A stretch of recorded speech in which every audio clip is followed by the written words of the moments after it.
सान्द्रानन्दावबोधात्मकमनुपमितं कालदेशावधिभ्यां निर्मुक्तं नित्यमुक्तं निगमशतसहस्रेण निर्भास्यमानम् अस्पष्टं दृष्टमात्रे पुनरुरुपुरुषार्थात्मकं ब्रह्मतत्त्वं तत्तावद्भाति साक्षात् गुरुपवनपुरे हन्तभाग्यं जनानां हन्तभाग्यं जनानाम् एवं दुर्लभ्यवस्तून्यपि सुलभतया हस्तलब्धे यदन्यत् तन्वा वाचा धिया वा भजति बत जनः क्षुद्रतैव स्फुटेयम् एते तावद्वयं तु स्थिरतरमनसा विश्वपीडापहत्यै निःशेषात्मानमेनं गुरुपवनपुराधीश मेवाश्रयामः सत्वं यत्तत्पराभ्याम् अपरिकलनतो निर्मलं तेन तावत् भूतैर्भूतेन्द्रियैस्ते वपुरिति बहुशः श्रूयते व्यासवाक्यम् तत्स्वच्छत्वात् यदचादित परसुखचिद्गर्भनिर्भासरूपं तस्मिन् धन्यारमन्ते श्रुतिमतिमधुरे सुग्रहे विग्रहे ते निष्कम्पे नित्यपूर्णे निरवधि परमानन्दपीयूषरूपे निर्लीनानेकमुक्तावलिसुभगतमे निर्मल ब्रह्मसिन्धौ कल्लोलोलासतुल्यं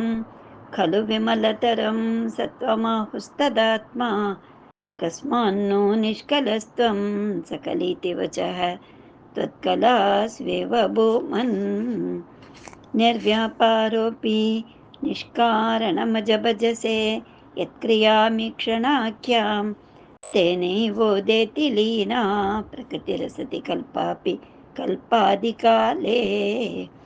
तस्या संशुद्धमंशं कमपि तमतिरोधायकं सत्त्वरूपं सत्वं धृत्वा ददासि स्वमहिमविभवाकुण्ठ वैकुण्ठरूपम् तत्ते प्रत्यग्रधाराधरललितकला यावलीकेलिकारं लावण्यस्यैकसारं सुकृतिजनदृशां पूर्णपुण्यावतारं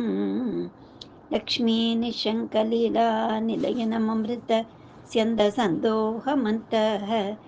सिञ्चत्सञ्चिन्तकानां वपुरनुकलये मारुतागारनाथा कष्टाते सृष्टिचेष्टा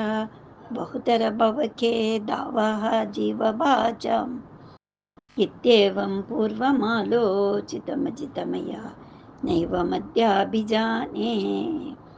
नो चेज्जीवा कथं वा मधुरतरमिदं त्वद्वपुश्चिद्रसार्द्रम् नेत्रैः श्रोत्रैश्च पीत्वा परमरससुधाम्बुधिपुरे रमेरन् नम्राणां सन्निधत्ते सततमपि पुरस्तैरनभ्यर्थितानपि अत्तान् कामानजस्रं वितरति परमानन्दसान्द्रां गतिं च इत्थं निःशेषलभ्यो निरवधिकफलः पारिजातो हरे त्वां क्षुद्रं तं शक्रवाटी द्रुममभिलषति व्यर्थमस्ति व्रजोऽयम् कारुण्यात् काममन्यं ददति खलु परे स्वात्मदस्त्वं विशेषात् ऐश्वर्यादीशतेऽन्ये जगति परजने स्वात्मनो अपीश्वरस्त्वं त्वय्युच्चैरारमन्ति प्रतिपदमधुरे चेतनास्फीतभाग्याः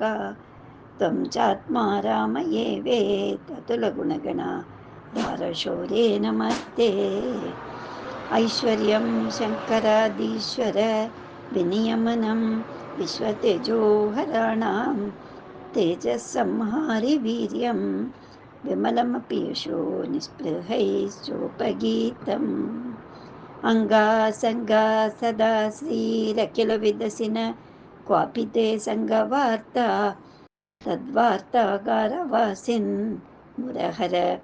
भगवत्शब्दमुख्याश्रयोऽसि गोपिका जीवनस्मरणं गोविन्द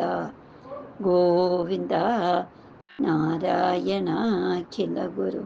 भगवन्नमस्ते।